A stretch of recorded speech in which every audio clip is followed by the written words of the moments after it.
Era algo que os médicos mais caros do mundo lhe tinham dito. Ele nunca seria pai.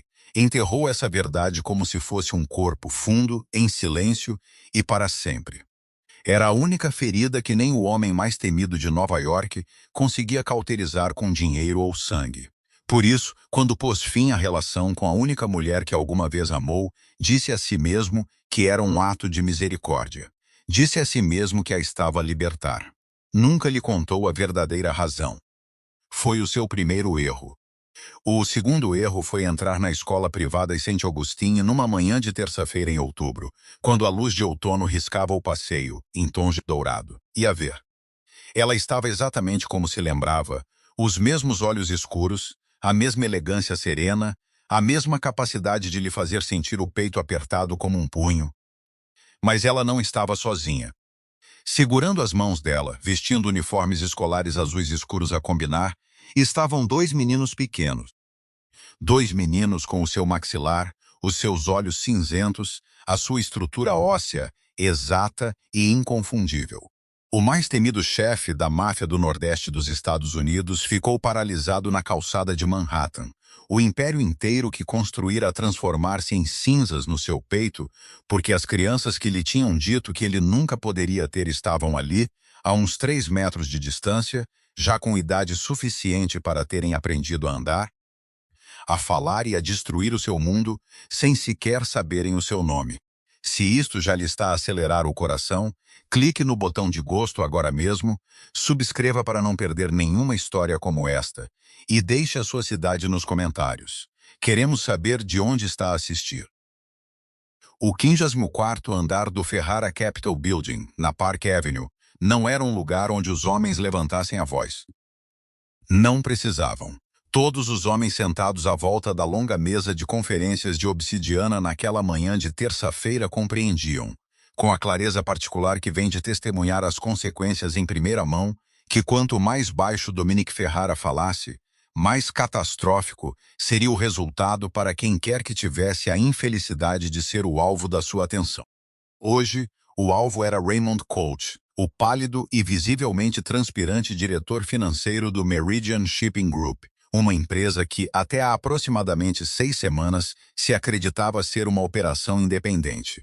Raymond passou 20 minutos a apresentar a sua defesa, expondo folhas de cálculo, faturas e argumentos legais, numa voz que se tornava progressivamente menos firme a cada minuto que passava. Dominique não o interrompeu uma única vez. Sentou-se à cabeceira da mesa num fato sob medida cinza-carvão, as suas grandes mãos cruzadas com total imobilidade sobre a mesa à sua frente, e ele ouviu. Quando Raymond finalmente terminou, arrumando os seus papéis, com a energia nervosa de um homem que acabou de perceber que a sala em que entrou era, na verdade, um tribunal, Dominique ficou em silêncio por exatamente 7 segundos. Marco, o seu subchefe, que estivera junto à parede oposta durante toda a reunião, contou-os. Ele contava sempre. Quanto mais longo o silêncio, pior seria. Dominique inclinou-se para a frente e fechou a pasta de folhas de cálculo que Raymond tinha deslizado pela mesa. Ele não a abriu. Não precisava.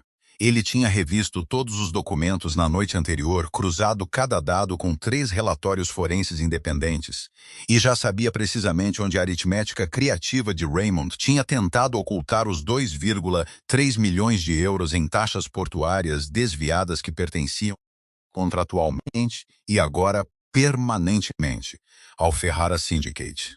Quando Dominique finalmente falou, a sua voz era baixa e quase conversacional, carregando os vestígios tênues de um sotaque romano que 3 décadas em Nova York nunca tinham apagado completamente. Ele disse a Raymond, sem elevar a voz um único grau acima do seu registro normal, que a Meridian Shipping transferiria o controle operacional total dos seus terminais em Boston e Baltimore para a subsidiária de logística da Ferrara Capital, até ao final da semana de trabalho. Disse-lhe que as taxas desviadas, com juros calculados a uma taxa que Raymond encontraria descrita no documento que o seu advogado receberia por correio antes do meio-dia, seriam devolvidas na íntegra no prazo de 30 dias. E disse-lhe, como nota final que foi entregue com a mesma calma agradável de tudo o que a precedeu, que Raymond era bem-vindo a procurar qualquer via legal que acreditasse poder ser produtiva. Dominic endireitou então seu botão de punho, pegou no telefone da mesa e saiu da sala sem mais uma palavra, os seus passos silenciosos no chão polido. Raymond sentou-se à mesa por um longo momento após a porta se fechar, a olhar para a parede onde Dominic estivera. Marco recolheu a pasta, acenou uma vez à equipa jurídica e seguiu o seu chefe para fora. No elevador, a descer de volta para o átrio, Marco observou, como já tinha observado em aproximadamente 300 ocasiões semelhantes, que Dominic acabara de desmantelar a existência profissional de um homem sem nunca ter de pegar em algo mais afiado do que uma frase. Marco Vitelli era o subchefe de Dominic Ferrara há 11 anos, e a sua coisa mais próxima de um confidente há 9. Era um napolitano de ombros largos com uma barba precisamente aparada, um talento para a logística operacional e a rara inteligência de saber exatamente quais as observações a expressar e quais a manter seladas atrás dos seus olhos. Tinha visto Dominic construir o Ferrara Syndicate de uma operação respeitada mais regional para a força controladora dominante de todos os principais corredores portuários do Nordeste, de Boston a Baltimore. Tinha-o visto conduzir guerras com a precisão de um mestre de xadrez, absorver traições sem pestanejar e manter uma compostura absoluta e impenetrável através de investigações federais, agressão de famílias rivais, e um inquérito congressional que durou 18 meses e não produziu nada admissível. Tinha também visto, com a atenção cuidadosa da periferia de um homem que genuinamente respeitava o seu empregador, Dominic Ferrara carregar algo privado e corrosivo durante 3 anos sem nunca o largar. Não era um negócio que o desgastava.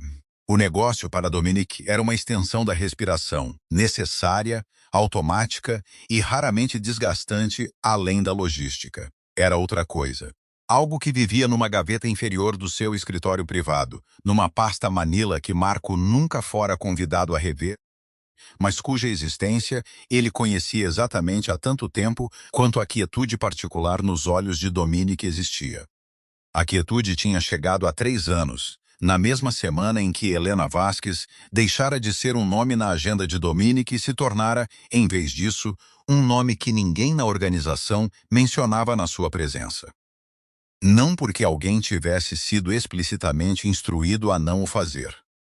Porque a qualidade do ar numa sala mudava quando o assunto se aproximava da sua vizinhança, e homens que sobreviviam no mundo de Dominic Ferrara tinham aprendido a ler a pressão atmosférica como marinheiros leem o tempo. Naquela terça-feira de manhã, após a reunião da Meridian ter terminado e a equipa jurídica se ter dispersado, Dominic regressou ao seu escritório privado e fechou a porta. Ficou à janela do chão ao teto por um momento, olhando para a grelha geométrica de Manhattan abaixo, as ruas já densas com a particular luz âmbar de outubro que tornava a cidade brevemente, enganosamente bela. Depois atravessou a sua secretária, abriu a gaveta inferior com a sua chave e retirou a pasta Manila. Sentou-se e abriu-a. O papel timbrado dizia Johns Hopkins Hospital, Department of Reproductive Endocrinology. A data era 3 anos e 2 meses.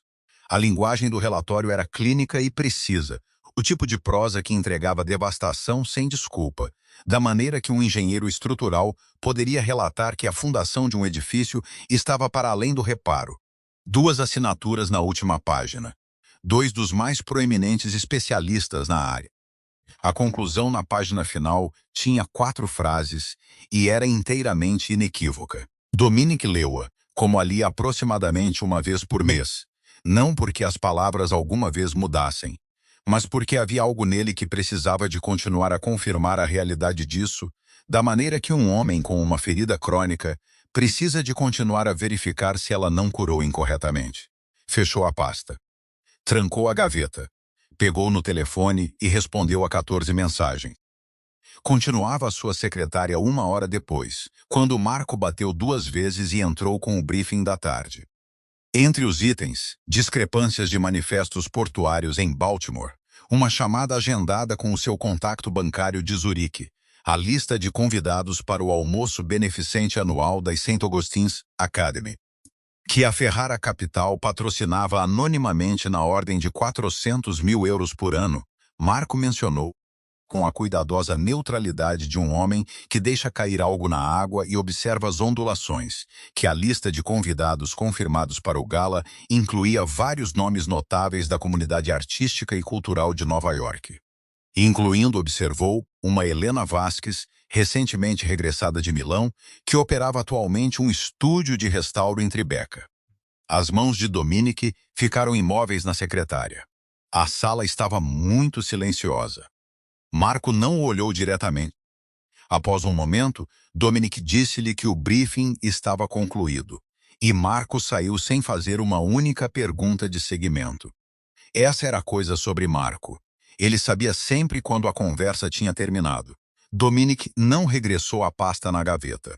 Sentou-se em vez disso com a memória que as palavras de Marco tinham desbloqueado, como uma chave gira numa fechadura que esteve selada durante anos, Helena à sua bancada de cozinha no apartamento na Upper East Side, a rir de algo na rádio, o seu cabelo escuro solto, a virar-se para lhe dar uma caneca de café com a intimidade fácil e inconsciente de uma mulher completamente em casa num espaço. Helena no terraço de pedra da Vila Amalfi, a ler com os pés encolhidos, o Mediterrâneo estendido abaixo deles em todas as tonalidades de azul que a cor é capaz de produzir. Helena dizer-lhe, uma vez, numa voz baixa, que ela achava que seria uma boa mãe um dia, sem o pressionar. Apenas a partilhar algo verdadeiro sobre si mesma, como sempre fazia, com uma franqueza e uma abertura que ele nunca tinha encontrado em mais ninguém, e que nunca, nos anos seguintes, deixou de sentir falta com uma consistência que beirava um sintoma físico. E depois a última memória, a que vivia numa categoria diferente das outras, a mesa de jantar no apartamento da Upper East Side, há 3 anos, Dominique sentado em frente a ela, com uma expressão que tinha construído com a mesma precisão que trazia a cada desempenho que a sua posição exigia, dizendo-lhe numa voz medida e calma que a relação tinha chegado à sua conclusão natural. Que ela merecia uma vida que ele não era capaz de lhe proporcionar. Que ela deveria ir construir algo real com alguém capaz de lhe dar tudo o que ela queria. Ele tinha visto a cor sair do rosto dela.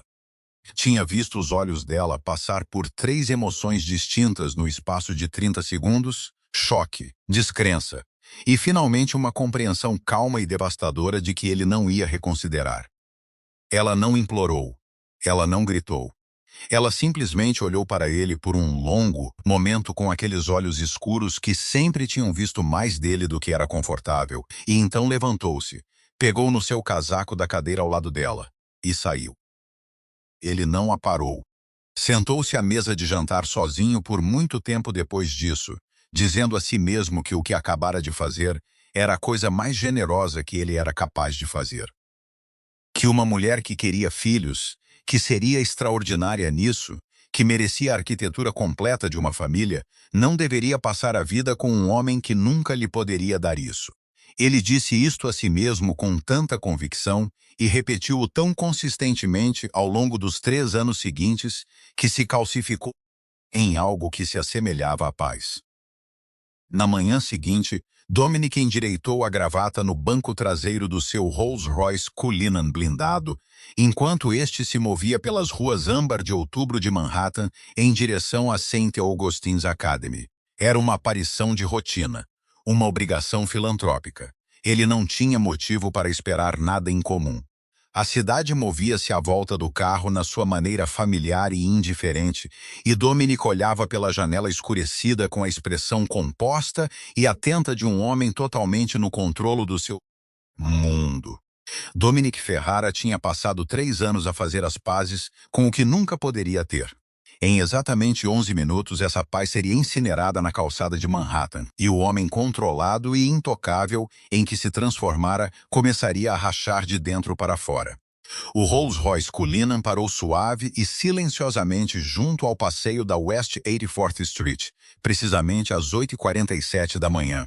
O motorista mal tinha engatado o travão de mão antes de a porta de Dominique ser aberta pelo lado de fora por um dos seus 2 seguranças avançados, que tinham chegado 12 minutos antes para fazer uma varredura do quarteirão com a eficiência silenciosa de homens que faziam tudo silenciosamente e eficientemente ou não permaneciam empregados por muito tempo. Dominic saiu para a calçada e endireitou o casaco com um único movimento automático, os seus olhos já a percorrer a fachada da St. Augustine's Academy, com o hábito de varredura treinado de um homem que passou 2 décadas a entrar em salas e ruas, estabelecendo primeiro todas as saídas possíveis. A fachada da escola era exatamente o que 400 mil euros por ano em filantropia anônima compravam. Pedra calcária cor de mel, ferragens pesadas de latão nas portas de entrada, degraus com corrimão de ferro ladeados por floreiras esculpidas em pedra que continham as últimas flores cor de ferrugem da estação. A manhã de outubro pairava sobre a rua como algo de uma pintura. Aquela qualidade particular de luz de outono em Nova York que é simultaneamente dourada e melancólica. O tipo de luz que faz tudo parecer mais significativo do que provavelmente é. As árvores que ladeavam o quarteirão tinham virado completamente. As suas folhas formavam um dossel denso de âmbar e vermelho escuro por cima. E o ar carregava aquela mordida limpa e fria que chega à cidade na segunda semana de outubro e não sai até abril. Dominic percorreu os degraus da entrada à procura da diretora da escola, Dr. Patricia Howe, com quem tinha uma breve aparição agendada antes do almoço beneficente. Ele não a encontrou. O que encontrou, em vez disso, tiraria tudo o que ele tinha construído em si mesmo ao longo de 38 anos e reduziria em aproximadamente 4 segundos a algo para o qual não tinha imediatamente um nome. Ela estava agachada na calçada a aproximadamente 30 pés de onde ele estava, de costas parcialmente para ele, a ajustar as alças da mochila nos ombros de um menino pequeno, com a eficiência focada e terna de uma mulher que realizou esta ação exatas centenas de vezes e ainda lhe dedicava toda a sua atenção em cada vez. Ela usava um casaco de lã de camelo, cingido na cintura. O seu cabelo escuro solto à volta dos ombros da maneira que sempre caía quando ela não o prendia, o que ela só fazia quando tinha algo formal a fazer. Ela estava a rir suavemente de algo que a criança acabara de dizer, a cabeça inclinando-se ligeiramente para a esquerda da maneira que sempre fazia quando algo a divertia genuinamente em vez de apenas educadamente. A 30 pés de distância, com 3 anos e uma vida inteira demolida entre eles, Dominic reconheceu a inclinação da sua cabeça antes de reconhecer qualquer outra coisa sobre ela. O seu corpo processou quem ela era aproximadamente 2 segundos, antes de a sua mente estar disposta a confirmar. Helena Vasquez endireitou-se do seu agachamento, alisou a frente do casaco do menino pequeno com ambas as mãos, e depois estendeu-se para a sua direita e pegou na mão de uma segunda criança que estivera ligeiramente atrás dela, parcialmente obscurecida. Pegou nas mãos de ambos, uma de cada lado, e virou-se em direção à entrada da escola. Os meninos viraram os rostos para a rua. Um deles avistou o grande carro preto no passeio e estava a puxar ligeiramente pela mão de Helena, a esticar o pescoço para olhá-lo com o fascínio desinibido que as crianças pequenas trazem aos veículos grandes. A luz da manhã iluminou completamente os seus rostos sem piedade, e o coração de Dominic Ferrara não saltou. Não gaguejou. Não deu um solavanco dramático da maneira que as expressões sobre choque cardíaco tendem a sugerir. Simplesmente parou, completamente. Como se algo tivesse entrado no seu peito e fechado um punho à volta dele.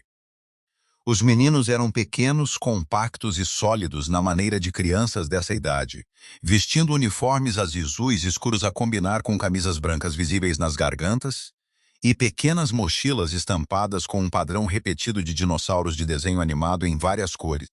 Eram inegavelmente crianças de uma beleza de cortar a respiração e usavam a sua cara, não uma semelhança, não uma sugestão de similaridade que exigisse interpretação generosa. Usavam a sua cara com a clareza precisa e inequívoca de um facto biológico que não exigia argumento e permitia nenhuma explicação alternativa. O maxilar era seu, aquela linha forte e ligeiramente quadrada que a sua própria mãe chamava de maxilar Ferrari. a herança que aparecia em todos os retratos masculinos pendurados na casa da sua família em Roma, remontando a gerações. As sobrancelhas eram suas especificamente à esquerda, que ficava 1 milímetro mais baixa que a direita, uma assimetria tão pequena que a maioria das pessoas nunca a notava, e ainda assim tão consistente em todas as fotografias de Dominic, desde a infância que a sua mãe a chamava de sua assinatura. E os olhos? Os olhos eram o detalhe que completava a demolição de todas as muralhas que ele tinha construído em si mesmo nos últimos 3 anos. Eram cinzentos. Não o cinzento azulado comum e ambíguo que muitas crianças carregam e eventualmente perdem para avelã ou castanho. Eram o cinzento pálido, quase prateado específico que a sua própria mãe descrevia com o orgulho particular de uma mulher napolitana a catalogar os traços mais distintos da sua família como os olhos Ferrara. A cor que aparecia na sua linha tão raramente e tão inconfundivelmente que, quando aparecia, nunca havia dúvida de origem. O irmão mais novo de Dominic carregava-os. Dominic carregava-os. E agora 2 meninos pequenos em mochilas de dinossauro, numa calçada de Manhattan, carregavam-nos. De pé na luz de outubro a olhar para um grande carro preto com a curiosidade inocente de crianças que não tinham ideia de que estavam a olhar diretamente para o seu pai. Marco Vitelli, a andar 2 passos atrás de Dominic, como sempre fazia, notou que o seu chefe parara de se mover. Isto não era, em si, um evento incomum. Dominic frequentemente parava no meio do trânsito para pensar, para observar ou para tomar uma decisão que exigia quietude. Mas a qualidade desta quietude em particular era totalmente diferente de tudo o que Marco tinha testemunhado em 11 anos a trabalhar ao lado deste homem. O corpo de Dominic não tinha adotado a quietude deliberada e contida de um homem que escolhe fazer uma pausa. Tinha adotado a quietude involuntária e absoluta de um homem que tinha sido fisicamente parado por algo que o seu sistema nervoso ainda não conseguia processar em movimento. A cor tinha desaparecido do seu rosto de uma maneira que Marco nunca tinha visto, nem em salas de conselho, nem durante buscas federais, nem durante a única ocasião há 3 anos em que a bala de um assassino tinha arranhado o ombro de Dominic numa estrutura de estacionamento em Newark. Dominic tinha terminado a conversa que estava a ter antes de reconhecer que estava a sangrar. Marco seguiu a linha do olhar do seu chefe para a calçada em frente à escola. Viu a mulher do casaco de camelo. Viu os 2 meninos pequenos. Olhou para os rostos dos meninos à luz da manhã e depois olhou para o rosto de Dominic e depois voltou a olhar para os meninos. Marco Vitali não era um homem dado a exibições emocionais ou a conclusões precipitadas. Mas a matemática do que ele estava a ver não era complicada, e ele era um homem inteligente. Ficou completamente em silêncio, deu um passo para trás e ficou muito interessado na distância média. Um dos meninos puxou a mão de Helena e apontou para o Rolls-Royce com a franqueza de uma criança que ainda não aprendeu a suprimir os seus impulsos. Helena olhou para o carro com o olhar automático de um pai a seguir a atenção do seu filho. E então ela olhou para além do carro e viu-o. A transformação no seu rosto foi algo que Dominic sentiu fisicamente, através de 30 pés de ar de outubro, mais agudamente do que tinha sentido o arranhão de uma bala numa estrutura de estacionamento em Newark. O calor deixou a sua expressão da maneira que a luz deixa uma sala quando uma porta se fecha, não gradualmente, mas imediatamente, completamente, e com uma finalidade que tornou a ausência resultante mais pronunciada do que a presença tinha sido. O que a substituiu não foi raiva, não choque, não o visível sofrimento de uma mulher apanhada desprevenida por algo para o qual não se tinha preparado. O que a substituiu foi uma máscara, e a coisa aterradora sobre a máscara era que claramente não era a máscara de pânico improvisada de uma mulher a tentar compor-se. Era uma máscara que tinha sido construída cuidadosamente, ao longo de um tempo significativo, a partir de material mais duro e durável do que qualquer coisa de que ela fosse feita quando ele a conheceu. Ela preparara para isto. Talvez não especificamente para este momento, não para esta calçada exata, mas para a possibilidade dele. Ela preparara-se para a possibilidade de o ver novamente e construir algo para usar quando isso acontecesse.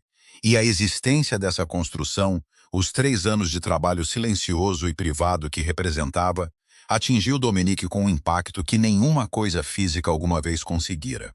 Ela não vacilou. Não desviou o olhar. Agachou-se, disse algo baixo a cada menino, deu um beijo em cada uma das suas testas com a ternura sem pressa de uma mulher que se recusava a deixar que a sua própria crise roubasse um único momento de calor aos seus filhos, e passou as suas mãos a um monitor de sala de espera que aparecera no topo dos degraus. Depois endireitou-se, alisou a frente do seu casaco uma vez com ambas as mãos, e caminhou em sua direção. Ela não esperou que ele viesse ter com ela. Cruzou a distância entre eles sozinha, com o queixo nivelado e a coluna direita, e parou a 3 pés de onde ele estava. De perto ela era diferente e completamente a mesma. Os 3 anos tinham se instalado nela com uma qualidade que não era envelhecimento, mas sim uma espécie de refinamento, da maneira que certos materiais se tornam mais eles mesmos sob pressão sustentada. Ela ainda era a mulher mais bonita ao lado de quem ele alguma vez estivera, mas a beleza tinha um peso diferente agora, menos aberta, mais construída, carregando a gravidade específica de uma pessoa que sobreviveu a algo e escolheu não ser diminuída por isso. Ele podia ver, se olhasse com cuidado, os tênues vestígios de dor antiga sob o exterior composto, da maneira que se pode ver o fantasma de uma cor anterior numa parede que foi repintada. Ela não tinha sido intocada pelo que ele fez. Ela simplesmente se recusara a ser definida por isso. Ela não era a rapariga que ele deixara. Era algo mais duro e mais magnífico, e a visão dela atingiu-o num registro tão abaixo do pensamento racional que ele não tinha resposta apropriada preparada. Ela olhou para ele por um momento com aqueles olhos escuros que sempre tinham visto mais dele do que era confortável e disse o seu nome, apenas o seu nome. Uma palavra, 2 sílabas, entregue num tom inteiramente calmo e inteiramente devastador. Dominique. Ele disse o dela de volta. Helena. A sua voz saiu errada, mais baixa do que pretendia, despojada de toda a autoridade particular que 20 anos a comandar homens perigosos tinham construído no seu registro vocal. Saiu como algo mais próximo do que ele soava antes de tudo isso. Não estava habituado a sua própria voz falhar. Ficou na luz de outubro numa calçada de Manhattan e não tinha ideia do que dizer a seguir, o que era uma condição que não experimentava desde os 19 anos. O silêncio entre eles durou o suficiente para ser a sua própria declaração.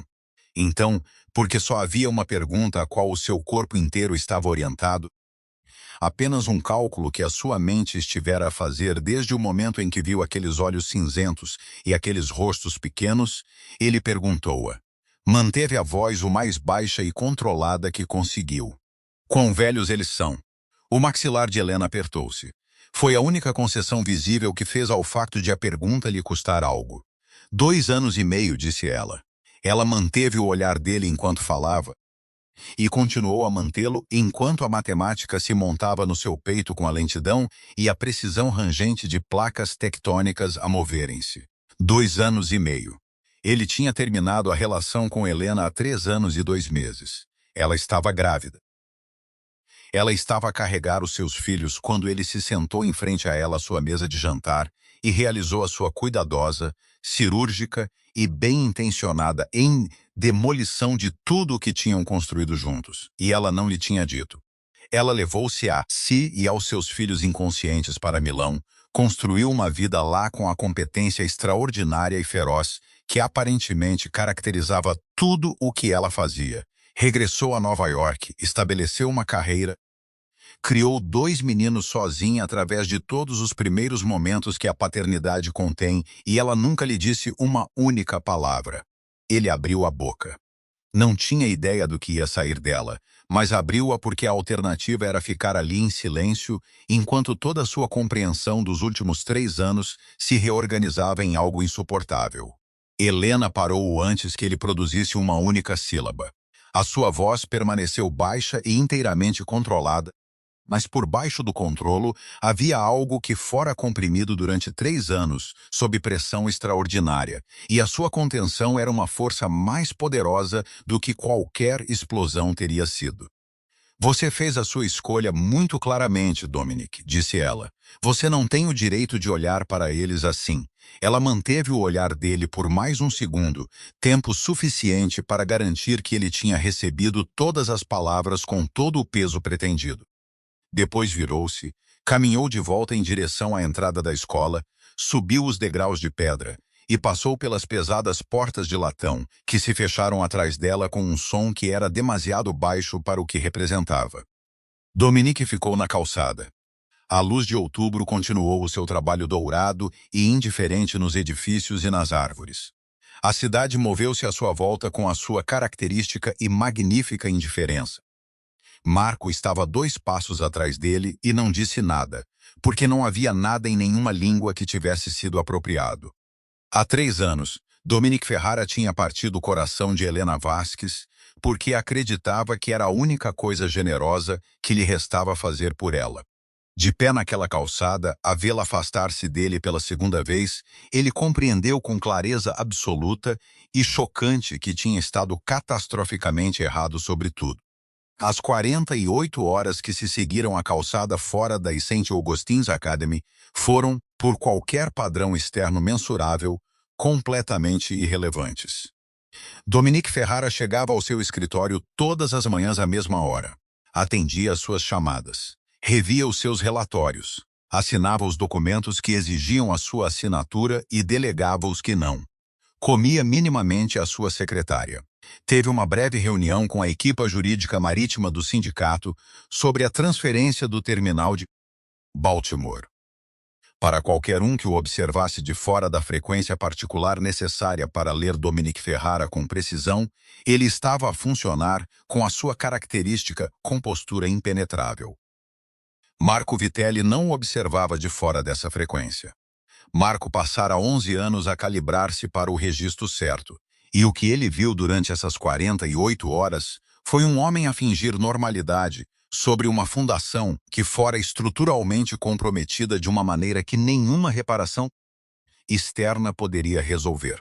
Ele viu isso numa qualidade específica de silêncio que ocupava o escritório entre tarefas. Não o silêncio produtivo e pensativo em que Dominic habitualmente habitava, mas um silêncio mais pesado e pressurizado, o tipo que se acumula quando uma mente está envolvida num único problema, consumindo a exclusão de todo o resto.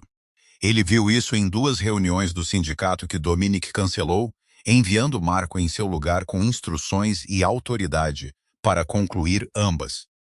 Algo que não acontecera uma única vez em 5 anos de liderança de Dominic. E ele viu, mais claramente, o que Dominic fez à sua secretária durante 6 horas no segundo dia, quando acreditava que Marco estava a coordenar a logística de Baltimore por telefone na sala adjacente e, portanto, não estava a ser observado. Marco não estava na sala de adjacente. Marco estava no corredor fora do escritório de Dominic, com a porta aberta exatamente 4 centímetros, a observar o seu empregador sentado à sua secretária com a pasta médica de Johns Hopkins aberta à sua frente, a ler e a reler o seu conteúdo com a atenção focada e desesperada de um homem que procura num documento uma resposta diferente da que ele contém. Ele leu-o como se relê uma frase que tem a certeza de ter mal interpretado, certo de que a interpretação correta está lá em algum lugar, se simplesmente aplicar escrutínio concentrado o suficiente. Sentou-se com aquela pasta durante 6 horas.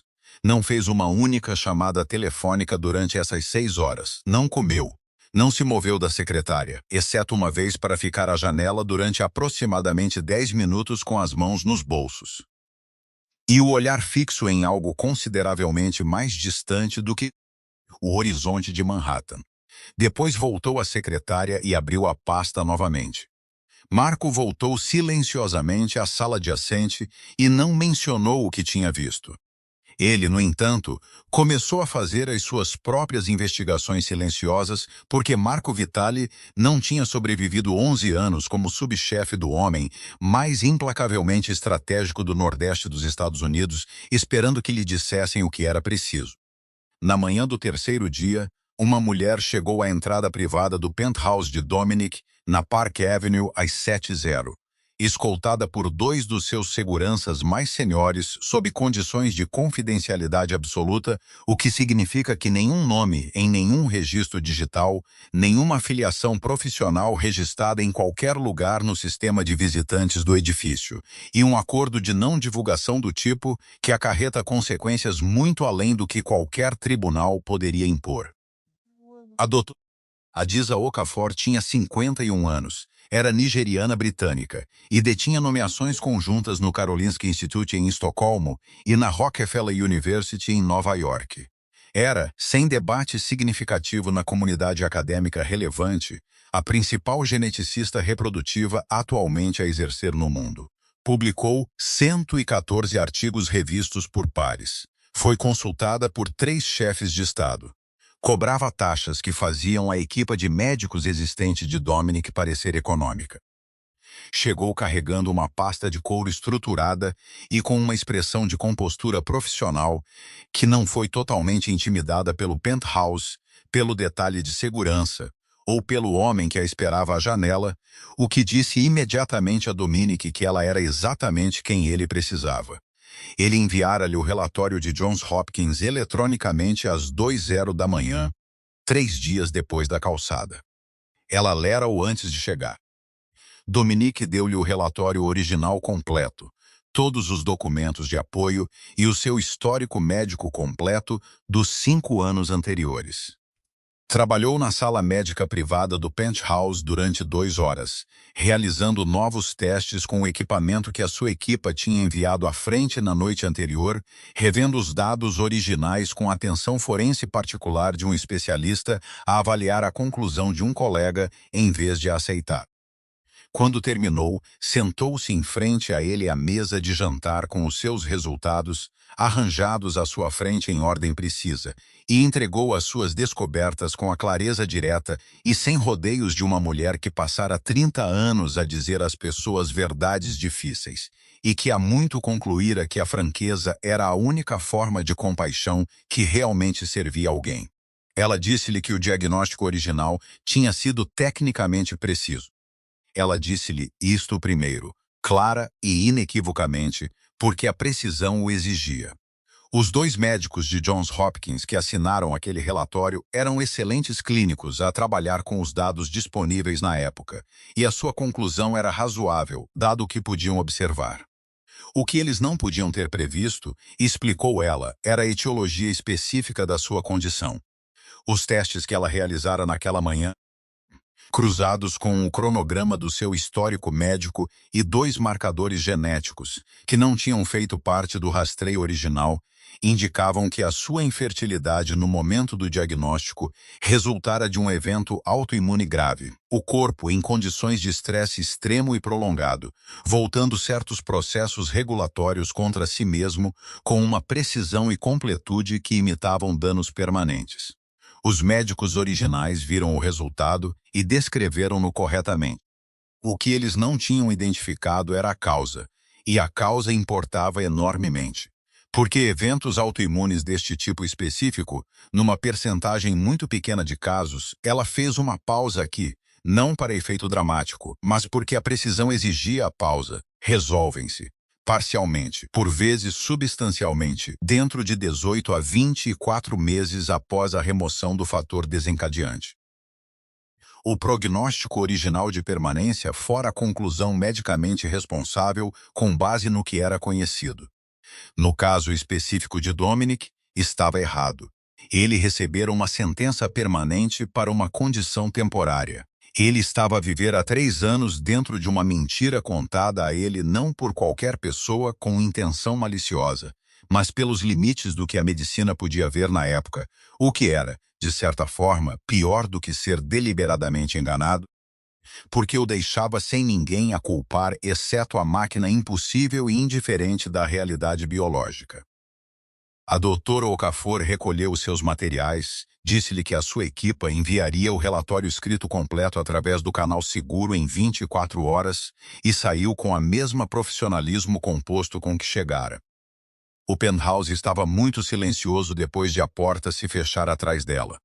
Dominic sentou-se à mesa de jantar por muito tempo sem se mover.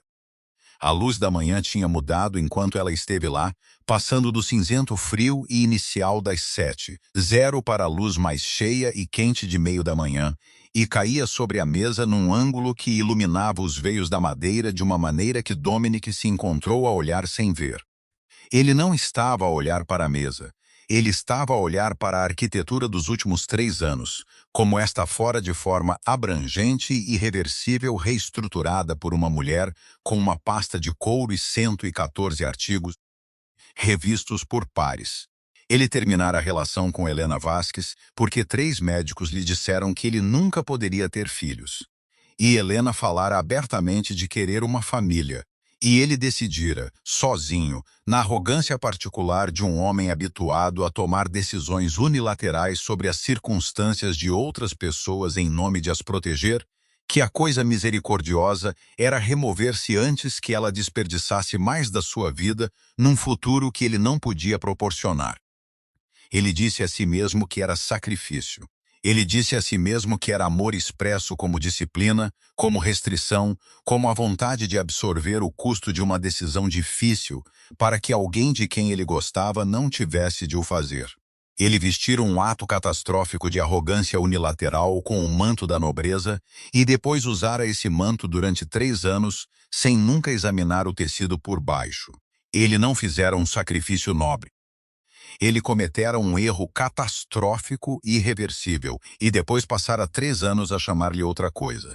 E a distinção entre essas duas coisas era tão enorme e tão final que se instalou no seu peito agora como se algo estrutural tivesse cedido. Continuava à mesa 1 hora depois, quando Marco bateu uma vez e entrou, trazendo 2 cafés e uma expressão particular de um homem que tem informação para entregar e já decidiu a sequência precisa em que a entregar. Marco sentou-se sem ser convidado, um de aproximadamente 3 comportamentos que se permitia sem autorização explícita, e colocou um café em frente a Dominic. Depois colocou uma única folha de papel na mesa, virada para baixo, e começou com o que descreveu como a inteligência base sobre a situação atual de Helena Vasquez, que ele tinha compilado nas últimas 48 horas através de canais que eram totalmente indetectáveis e totalmente completos. Helena dirige um pequeno estúdio de restauro de arte na Light Street, em Tribeca, ocupando o resto do chão de um edifício de armazém convertido. O estúdio tinha uma reputação modesta, mas genuinamente respeitada na comunidade cultural e de museus de Nova York. Concluíra trabalhos de restauro para o Met, o Frick, e várias coleções privadas significativas nos últimos 2 anos. Mantinha uma pequena equipa de 2 assistentes a tempo parcial. As suas finanças pessoais eram estáveis, cuidadosamente geridas e totalmente autogeradas. Ela não tinha parceiro romântico. Tinha um círculo próximo de talvez 4 amigos de confiança. Vivia no apartamento acima do estúdio com os meninos, uma disposição que lhe permitia estar a menos de 30 pés dos seus filhos em todos os momentos durante o dia de trabalho, o que Marco observou que não era um acidente. Ela tinha projetado toda a sua vida profissional em torno da geometria de estar disponível para eles. Marco fez uma pausa antes da próxima informação, e a pausa era a pista. Marco só parava quando algo ia custar a Dominic algo significativo para ouvir. Os meninos, disse Marco, cujos nomes eram Luca e Nico, eram, segundo todos os relatos, crianças notavelmente inteligentes e enérgicas que tinham herdado a franqueza da mãe e aparentemente um entusiasmo por factos relacionados com dinossauros que beirava o acadêmico. Frequentavam a St. Augustine's com uma bolsa parcial que Helena tinha solicitado e recebido por mérito. E eles tinham, continuou Marco, escolhendo cada palavra com o cuidado de um homem, a colocar itens numa superfície que sabe ser instável, desenvolvido um hábito, o tipo de hábito que crianças pequenas desenvolvem quando estão a navegar algo para o qual não tem linguagem completa, de contar a outras crianças na escola que o seu pai era um astronauta, ou um explorador de águas profundas, ou, numa ocasião que uma professora achou aparentemente encantadora e comovente, um homem que vivia num submarino e não podia voltar para casa porque o oceano precisava dele. Helena só lhes tinha dito que o pai deles vivia muito longe. As crianças tinham construído o resto com os materiais que a imaginação e a saudade fornecem a meninos pequenos que são velhos o suficiente para sentir uma ausência e ainda não velhos o suficiente para compreender. Dominique pegou no seu café. Segurou-o sem o beber. Marco esperou. Após um momento, Dominique pousou-o novamente e não disse nada porque não havia nada a dizer que fosse proporcional à informação que acabara de receber, e ele aprendera há muito tempo que a ausência de resposta era muitas vezes mais precisa do que quaisquer palavras disponíveis. Marco então virou a folha de papel que colocara virada para baixo na mesa, e a qualidade da conversa mudou completamente. A família Vitali, o sindicato genovese, que controlava os portos de pesca do norte da Nova Inglaterra, cujas operações a recente aquisição do corredor de Boston por Dominique perturbara direta e significativamente, tinham, nas últimas 3 semanas, começado uma campanha de inteligência organizada visando indivíduos no círculo pessoal e profissional de Dominique. Eles ainda não estavam a mobilizar-se para confronto direto. Estavam a construir dossiês de alavancagem.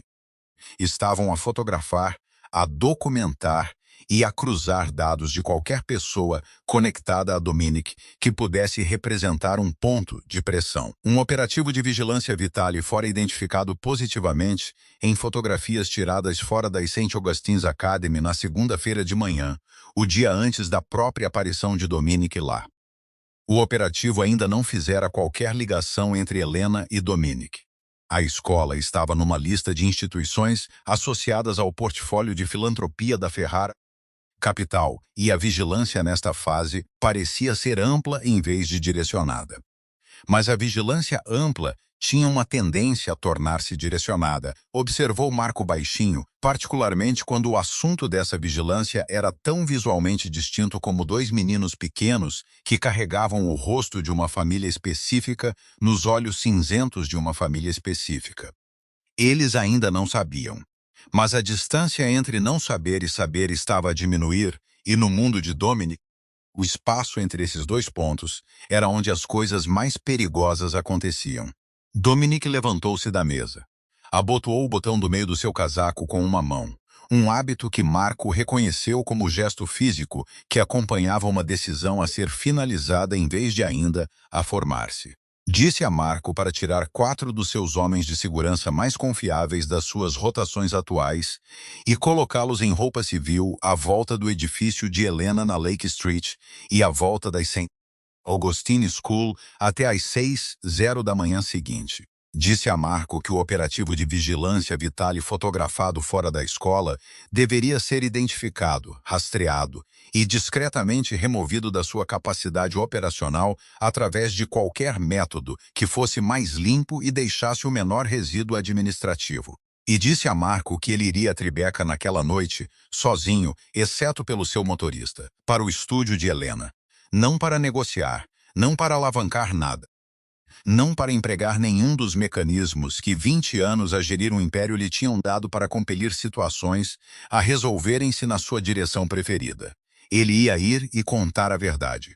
Tudo, o diagnóstico, o raciocínio, o erro, tudo o que ele lhe tinha ocultado há 3 anos em nome da misericórdia e que desde então compreendera ser algo consideravelmente menos honroso do que isso.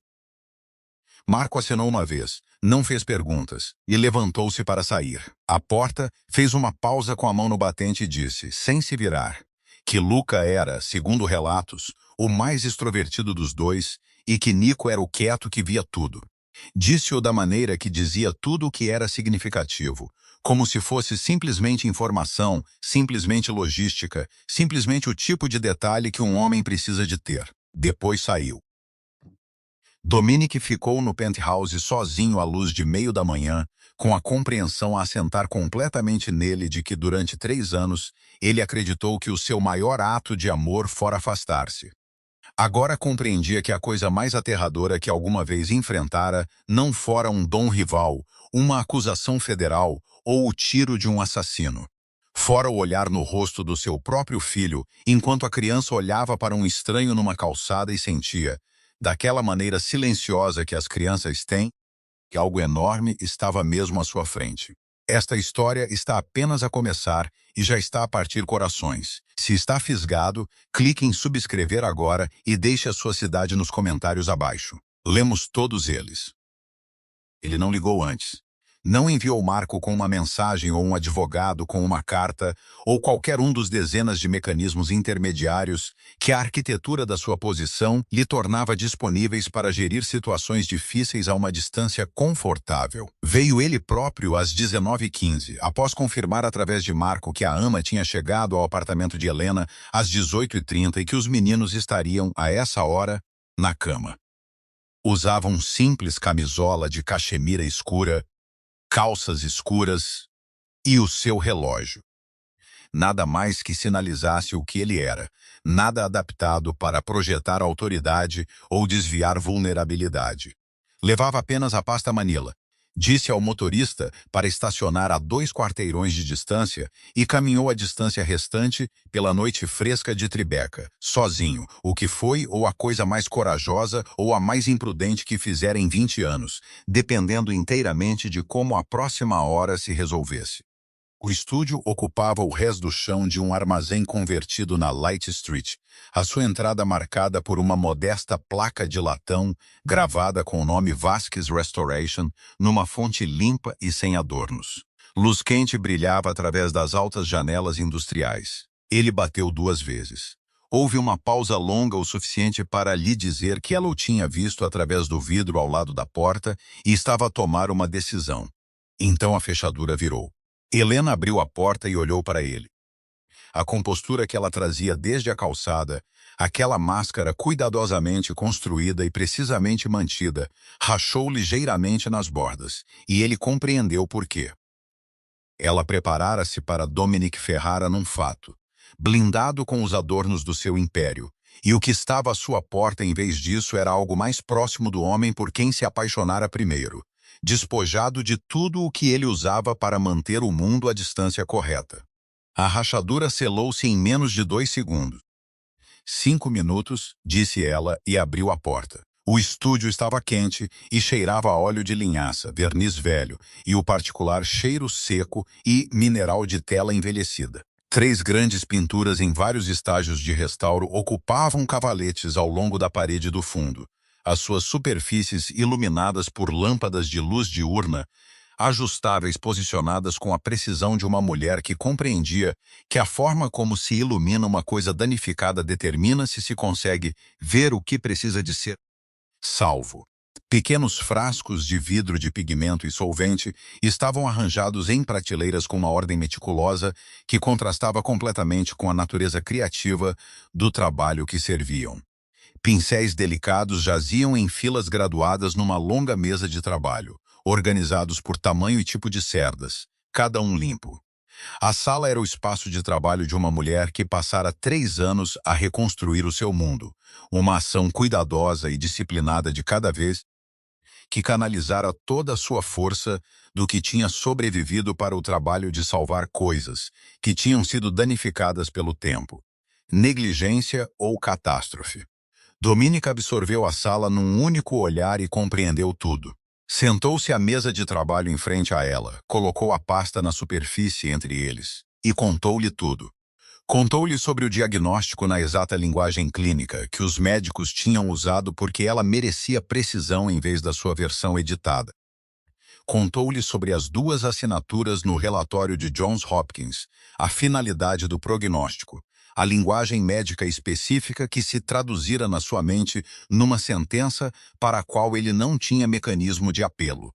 Contou-lhe sobre a decisão que tomara, sozinho, sem consulta, sem lhe perguntar o que ela queria ou o que ela podia suportar, de terminar a relação antes que ela investisse mais da sua vida num futuro que ele acreditava não poder fornecer. Contou-lhe que acreditara que era misericórdia. Deslizou a pasta pela mesa de trabalho na direção dela. Helena não a tocou. Sentou-se com os braços cruzados e o maxilar cerrado e os seus olhos escuros fixos no seu rosto com a atenção focada e implacável de uma mulher determinada a ouvir cada palavra sem permitir que nada a atingisse antes de a ter processado completamente. Quando ele terminou, ela ficou em silêncio por muito tempo. O estúdio segurou o silêncio à volta dele sem pedir desculpa. Quando falou, a sua voz estava controlada. Era a mais controlada que ele alguma vez a ouvira, e ele conhecera em todos os registros emocionais que ela possuía, e ele compreendeu imediatamente que o controlo não era compostura. Era contenção. Era a restrição deliberada e esforçada de algo vulcânico que ela decidira, por razões da sua própria dignidade, não libertar sem precisão. Ela disse-lhe que estava grávida de 4 semanas quando ele se sentou em frente a ela à sua mesa de jantar e entregou a sua saída cuidadosa e sem sangue. Disse-lhe que descobrira 3 dias depois de chegar a Milão, sozinha num apartamento mobiliado com um teste de uma farmácia na esquina, sem ninguém a quem ligar porque a pessoa a quem ligaria era a razão pela qual ela estava lá. Contou-lhe sobre o primeiro trimestre, o luto e o terror a correr em paralelo e inseparáveis, a levantar-se todas as manhãs e a escolher, deliberadamente, continuar porque a alternativa era permitir que o que ele fizera determinasse a forma do seu futuro, e isso era a única coisa que ela se recusava a dar-lhe.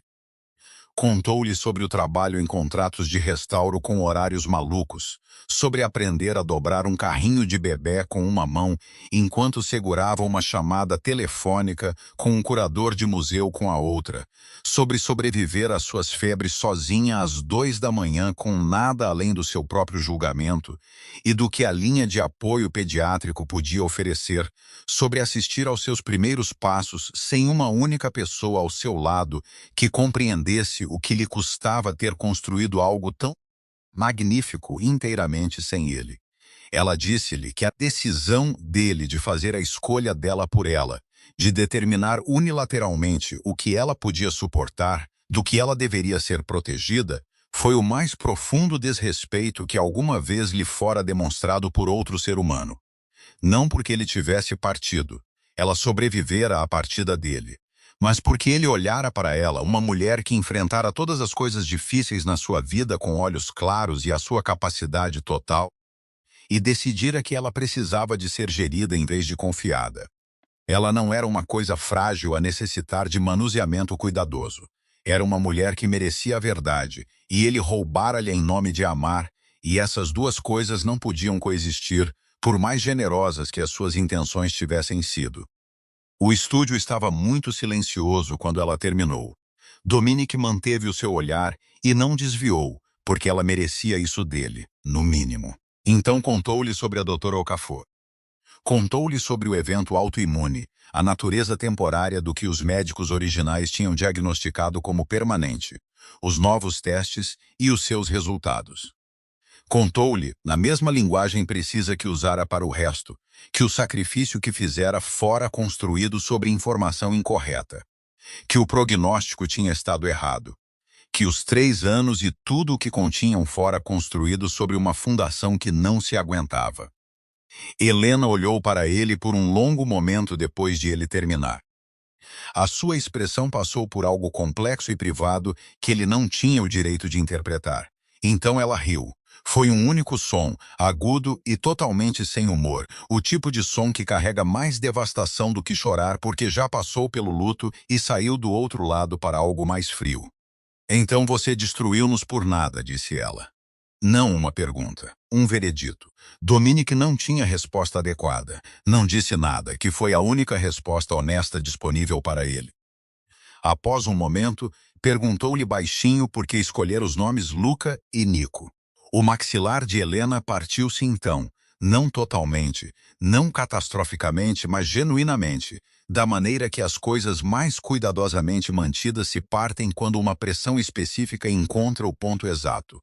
Luca, disse ela, era o nome do avô dela, o homem que a criara depois de os seus pais morrerem, que lhe ensinara o trabalho de restauro no seu estúdio de Roma quando ela tinha 11 anos, que fora a primeira pessoa a tratar a sua inteligência e a sua capacidade como algo a ser cultivado em vez de gerido. E Nico, disse ela, e fez uma pausa, e a pausa continha tudo.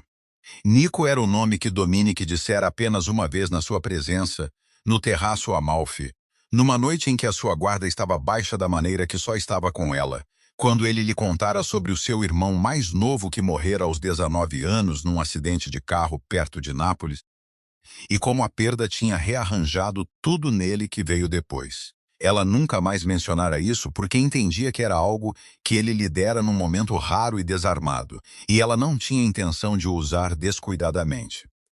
Mas ela lembrava-se. E quando seu segundo filho nasceu e ela o segurou e olhou para o seu rosto, ela chamou-lhe Nico porque uma parte dela, mesmo então, mesmo depois de tudo, queria honrar o luto do homem que a destruíra. Dominique desviou o olhar dela. Olhou para a pintura na tela mais próxima. Uma paisagem, parcialmente restaurada, as suas secções danificadas cuidadosamente despojadas até a camada original por baixo. Olhou para ela durante tempo suficiente para que olhá-la se tornasse necessário por razões que nada tinham a ver com a pintura. O seu telefone vibrou contra a sua coxa, 3 pulsos curtos. A frequência de emergência, ele atendeu o telefone, virando-se ligeiramente da mesa. Marco falou durante 45 segundos. Dominique ouviu sem interromper. Quando a chamada terminou, ele pôs o telefone no bolso e levantou-se. A transição foi instantânea e total. O homem cru e exposto que estivera sentado à mesa de trabalho de Helena desapareceu simplesmente, e o que o substituiu foi o dom completo e operacional. Os seus olhos cinzentos a moverem-se para a janela do estúdio com a precisão de varredura de um homem a avaliar um perímetro. Atravessou a janela e olhou para a rua sem tocar no vidro. Helena observou a transformação do outro lado da sala em completo silêncio. Um operativo Vitale fora fotografado fora do edifício há 20 minutos. Uma fotografia de Helena e dos meninos, tirada à distância com uma lente longa, fora interceptada num canal de comunicações encriptado Vitale juntamente com o seu nome. Eles tinham feito a ligação. Ele virou-se de volta para ela. Arrume uma mala para você e para os meninos, disse ele. Tem 20 minutos. Helena levantou-se. Dominique, eu não vou simplesmente Helena. A sua voz era baixa e absoluta, despojada de tudo exceto o peso do que ele lhe estava a dizer. Há homens lá fora agora que vão usar os nossos filhos para me pôr de joelhos. Por favor. Ela nunca o ouvira usar essa palavra. Em 3 anos de o conhecer no seu íntimo e no seu mais ofendido, ela nunca o ouvira dizer por favor. Ela olhou para ele por 3 segundos. Depois virou-se e foi para o andar de cima arrumar as malas. Há 3 anos, Helena saíra do mundo de Dominique Ferrara e construíra algo bonito e inteiramente seu a partir dos destroços que ele deixara para trás. Agora vê-lo parado à sua janela com o maxilar cerrado e os olhos a varrerem a rua abaixo com precisão predatória, ela compreendeu que a parede entre o mundo dele e o dela sempre fora uma ilusão, e ela acabara de cair. A casa geminada no West Village era quente e deliberadamente humana. Tapetes grossos, iluminação suave, uma cozinha abastecida que não se parecia nada com a operação tática que realmente era. Helena instalou os meninos em menos de 40 minutos. Luca e Nico adormeceram antes das 9h, profundamente e completamente, da maneira que só as crianças conseguem dormir com todo o corpo, como se o mundo tivesse concordado em esperar. Dominique estava na entrada da cozinha, a falar com Marco sobre coordenadas de contra-vigilância, quando Luca apareceu. Parou e olhou para cima com uma avaliação completamente desinibida que as crianças pequenas usam antes de o mundo lhes ensinar boas maneiras. Dominique terminou a chamada. Você é muito alto, disse Luca. Sou, respondeu Dominique. Você é polícia? Não. Então o que faz? Dominique agachou-se ao nível exato dos olhos do menino e descobriu-se pela primeira vez em 20 anos, inteiramente sem resposta. Olhou para o rosto do seu filho, os olhos cinzentos, o seu maxilar. Eu protejo as pessoas, disse ele finalmente. Luca considerou isto seriamente. A nossa mamãe também protege as pessoas. Ela é muito boa nisso. Depois voltou para a sala de estar. Dominic ficou agachado no chão da cozinha um momento mais longo do que o necessário. Ao jantar, Nico olhou para Dominic do outro lado da mesa, a meio da refeição, ou ele pousou o garfo. Você tem os mesmos olhos que eu e o Luca. A mesa ficou completamente imóvel. Helena olhou para o seu prato. Dominic olhou para o seu filho. Sim, disse ele baixinho. Temos. Nico assentiu, satisfeito, e voltou para sua massa. Às 2 da manhã, o alarme de perímetro disparou. 3 operativos Vitali tinham invadido o quarteirão. Dominic subiu e posicionou-se diretamente em frente à porta do quarto dos meninos e ficou ali, completamente imóvel, completamente inamovível, durante 14 minutos até Marco ligar a dizer que estava tudo livre. Alaina ficou no topo das escadas a observá-lo. Nenhum dos dois falou. Mas algo passou entre eles naquele corredor que se reorganizou permanentemente no que quer que eles fossem um para o outro. Ao amanhecer, a família Vitali tinha acabado. Dominic sentou-se à mesa da cozinha com 2 canecas de café já feitas quando Alaina desceu. A dela era preta com uma colher de açúcar mascavado. Ambos sabiam que não era uma coisa pequena. Ele disse-lhe que queria conhecer os seus filhos. Ele ganharia o direito de estar presente, começando do zero, construído apenas através de ações e tempo. Ele nunca mais se afastaria de Luca e Nico. Alaina disse-lhe que a confiança não era um sentimento, era uma prática. Ela não tomaria uma decisão sobre eles numa cozinha na manhã após um tiroteio, mas ela deixá-lo-ia conhecer os seus filhos, devidamente, com o conhecimento completo deles de quem ele era para eles. Mais tarde naquela manhã, Alaina sentou-se no tapete da sala com os meninos e disse-lhes que o homem alto com os olhos cinzentos era alguém muito importante. Alguém com quem eles partilhavam algo. Nico olhou imediatamente para a porta onde Dominic estava de pé e disse, ele é o nosso papá? Dominic atravessou a sala e sentou-se no chão ao nível deles e disse, sim. Luca exigiu factos sobre dinossauros. Dominic disse-lhe que os pinossauros era mais longo que o T-Rex, informação que Marco entregara através do auricular 11 minutos antes, porque Dominic Ferrara se preparava para todos os campos de batalha.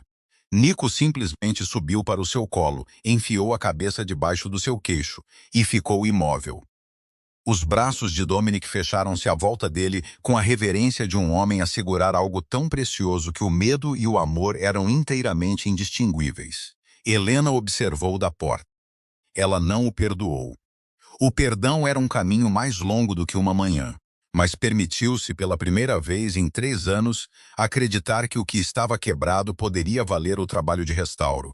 Afinal, ela era uma mulher que construíra sua vida inteira em torno dessa crença. Então ela afastou-se do batente da porta, caminhou para a cozinha e chamou por cima do ombro. Os meninos gostam de panquecas de mirtilo aos sábados de manhã. Era o menor ramo de oliveira possível. Era também tudo. Alguns homens constroem impérios. Dominic Ferrara acabara de descobrir que o único reino que valia a pena ter já o esperava num tapete de sala de estar. Se esta história o destruiu da melhor maneira possível, esmague o botão de gosto, clique em subscrever para nunca perder um único capítulo de histórias como esta e deixe a sua cidade nos comentários agora mesmo. Queremos ver até onde esta história viajou pelo mundo.